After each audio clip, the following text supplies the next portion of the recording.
Fresh green சுண்டைக்காய் குழம்பு உண்டாக்க போகிறேன். அதுக்கு சீஞ்சட்டியில் அதுக்கு வேண்டிய இன்க்ரீடியன்ஸ் சொல்கிறேன். சுண்டைக்காய், இது சாம்பார் பொடி, மல்லிப்பொடி, புளிவெல்லம், அதுக்கு வேண்டிய இது பருப்பு கொஞ்சம் வேவிச்சு வச்சுருக்கேன். அதை ஒரு ചെറുനാരങ്ങാய் சின்ன ചെറുനാരങ്ങാய் வலுப்பத்தில் புளி கரைச்சி வச்சுருக்கேன். கொஞ்சம் தேங்காய் வறுத்து போடுறதுக்காகவும் தேங்காய் பொரிச்சு கொட்டி வறுத்து போடுறதுக்கு எதாவது பண்ணுறதுக்கு ஆடுறேன். சீஞ்சட்டியில் சுண்டைக்காய் கற்காய்க்கு இருக்க புளி வெள்ளத்தில் போட்டு வச்சுருக்கேன். நான் அதை நெசுக்கி புளி வெள்ளத்தில் போட்டிருக்கேன். அதை வந்து வதக்கிக்கணும். சீஞ்சட்டியில் வெளிச்செண்ணெய் விட்டு வச்சுருக்கேன். அதில் சுண்டைக்காய் போட்டு வதக்கிறது.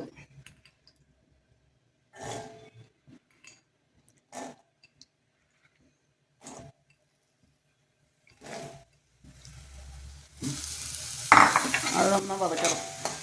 வதக்கிட்டு இந்த சைடு கச்சட்டியில் புளி வெல்லம் போடுறோம்.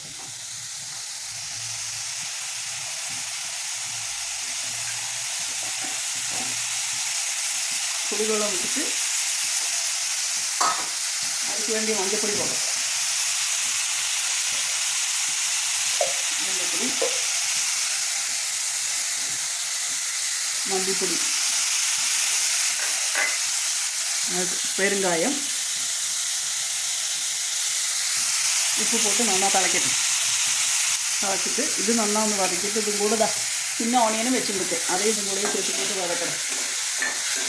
அதை ஒன்று வதங்கினோன்னா அதில் போட்டுட்டு எல்லாமே திளப்பிக்கிறேன். പിന്നെ ആനൊന്ന് കാണിക്കാം. ചുണ്ടക്കായ നന്നാ വതങ്ങി വെച്ചു. അതിനെ அந்த புளி வெள்ளத்தில் போடுறேன். எல்லாம் புளியில் கிடந்து வேகட்டும். அதுக்கு வேண்டிய கறிவேப்பிலையும் போட்டு சாம்பார் பொடி 2 ஸ்பூன் வச்சுருக்கேன். அதையும் போடுறேன்.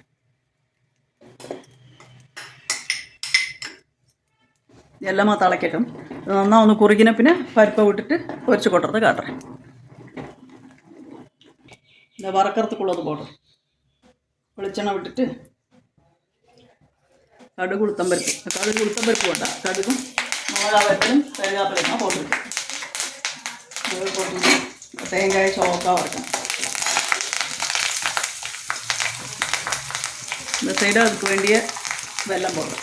புளி வெல்லம் இது நல்லா சோப்பாகட்டும். எல்லாம் ஆனோன்னா போடுறத கடிக்கிறேன். இந்த சைடு பொரிச்சு கொட்டினதும் தேங்காய் வறுத்ததெல்லாம் நம்ம சோப்பாக வறுத்தாச்சு. இது இங்கே இருக்கட்டும். இந்த சுண்டைக்காயும் இதெல்லாம் புளியில் நிறைய நேரம் வந்தாச்சா அதில் பருப்பு விடும். பச்சை சுண்டைக்காய் கிடைக்கிறதெல்லாம் ഉണ്ടാക്കി பாருங்க. இல்லைங்க, பச்சை சுண்டைக்காய் ரொம்ப நல்லது உடம்புக்கு. கைப்பொന്നും இருக்காது. இந்த மாதிரி ஒன்றா ட்ரை பண்ணுங்க. இது நல்லா தழைச்ச பின்னே நான் அந்த வறுத்து போட்டதுக்கு அடித்தரேன். ஃப்ரெஷ் க்ரீன் சுண்டைக்காய் குழம்பு ரெடி ஆயிடுச்சு. அது பாகத்துக்கு கொழுப்பெல்லாம் வந்தாச்சு. அதில் நான் அந்த வறுத்தத்தை போடுறேன்.